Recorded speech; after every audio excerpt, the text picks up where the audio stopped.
আমরা সারা জীবন অনেক সময় নানা রকম মানুষের সাথে ওঠাবসা করি। সেই মানুষটা আমাদের হয়তো পছন্দ নাও হতে পারে, মানে অপছন্দের মানুষের সাথে অনেক সময় আমাদের ভালো না লাগলেও সময় কাটাতে হয়। কিন্তু মাঝে মধ্যে যদি আমরা দুদিনের জন্য বেরিয়ে পড়ি, এবার সেটা যদি মনে হয় আমাদের যে না, আরও একদিন কম থাকলে ভালো হতো, কিন্তু আমি বলবো না, আরও একদিন বেশি থেকে বরঞ্চ চারদিকের এই প্রকৃতিটাকে চোখে ধরে রাখবো।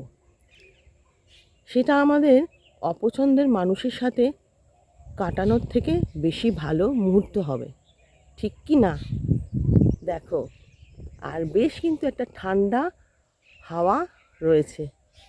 আমার তো ভীষণ শীতকাল প্রিয় ঋতু, তাই আমার এই জায়গাটা এই সময় খুব ভালো লাগছে। যেখানে মনে হয় যে দিনের বেলায় সূর্যের আলো প্রখর হচ্ছে, গরমের তাপমাত্রাটা খুবই বাড়বে, সেখানে এই ভোরবেলাটা রাত্রিবেলাটা এত মনোরম এই জায়গাটা বরন্তী লেকের সামনে, মানে বলে বোঝানো যাবে না। মনে হয় প্রকৃতি এত সুন্দর, সেটা যেন আমাদের উপভোগ করার সময় খুব কম হাতে। আমাদের জীবনের ব্যস্ততা এত কাজে, মনে হয় প্রকৃতিকে আমরা কম উপভোগ করি। আমাদের জীবনে এই উপভোগ করার সময়টাকে বাড়াতে হবে।